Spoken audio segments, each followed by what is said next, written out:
सूरज जो पूरी दुनिया को रोशनी देता है, जब उसी पर अंधकार का साया पड़ता है तो यह एक अलौकिक नज़ारा बन जाता है।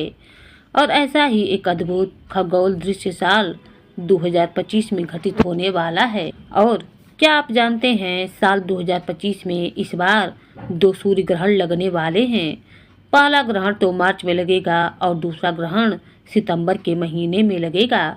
लेकिन यह ग्रहण कहाँ कहाँ दिखाई देगा, क्या भारत में लोग इसे देख पाएंगे या नहीं, और क्या यह आंशिक ग्रहण होगा या फिर पूर्ण सूर्य ग्रहण होगा, इन सभी सवालों के जवाब जानने के लिए आज आप इस वीडियो को अंत तक जरूर देखिएगा। और जानकारी अगर आपको अच्छी लगे तो इस तरह की और भी अन्य जानकारियां देखने के लिए हमारे चैनल को भी जरूर सब्सक्राइब कीजिएगा। सूर्य ग्रहण एक खगोलिक घटना होती है। सूर्य और पृथ्वी के बीच में चंद्रमा आने से सूर्य में ग्रहण लगता है और सनातन धर्म में सूर्य ग्रहण को बहुत ही अशुभ माना जाता है। इसीलिए इस दौरान शुभ और मांगलिक कार्य करने से बचना चाहिए। कुछ नियमों का पालन करना बहुत ही आवश्यक होता है। माना जाता है कि सूर्य ग्रहण के समय शुभ और मांगलिक काम करने से व्यक्ति को जीवन में अशुभ फलों की प्राप्ति हो सकती है। सूर्य ग्रहण का सूतक 12 घंटे पहले शुरू हो जाता है।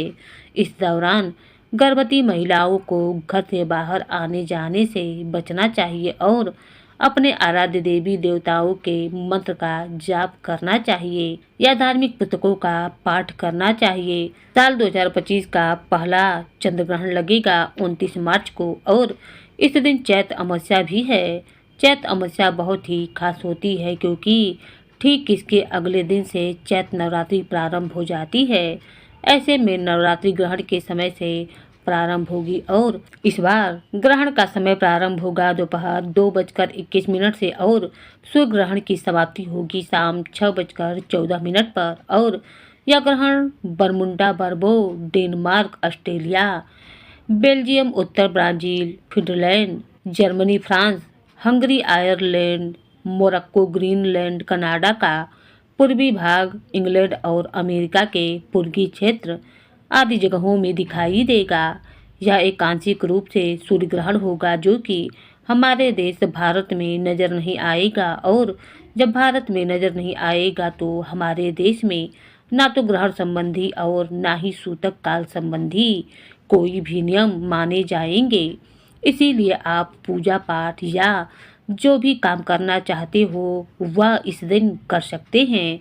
सूर्य ग्रहण को डायरेक्ट नंगी आंखों से देखने पर यह आंखों की रोशनी को प्रभावित कर सकता है। इससे आंखों की रोशनी कमज़ोर हो सकती है, बिल्कुल जा भी सकती है या आपको आंखों संबंधी कोई रोग भी हो सकते हैं।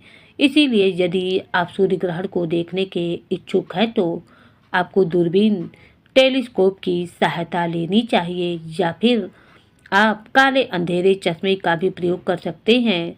कई बार लोगों का मानना यह होता है कि ग्रहण चाहे कहीं भी लग रहा हो, प्रकृति में उसका कुछ ना कुछ नकारात्मक असर पड़ता ही है। तो ऐसे में हिंदू धर्म में कुछ मान्यताएं हैं, जैसे कि ग्रहण के समय आप अपनी सामर्थ्य के अनुसार कुछ न कुछ दान दे सकते हैं और ग्रहण की समाप्ति के बाद शुद्धि के लिए स्नान करना चाहिए।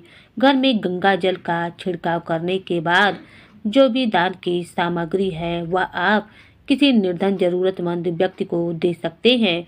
गर्भवती महिलाओं को इस बात का विशेष तौर से ध्यान रखना चाहिए। लेकिन यह ग्रहण क्योंकि हमारे देश में दिखाई नहीं देगा, इसीलिए कोई भी गर्भवती महिला इस बार लगने वाले पहले सूर्य ग्रहण के बारे में सोचकर चिंतित ना हो। अपने आप को शांत रखें और आप अपने दैनिक कार्य कर सकते हैं। सूरज की रोशनी में बाहर भी निकल सकते हैं। तो यह थी आज की जानकारी। वीडियो आपको कैसी लगी कमेंट में बताइएगा और चैनल को लाइक शेयर सब्सक्राइब करना मत भूलिएगा।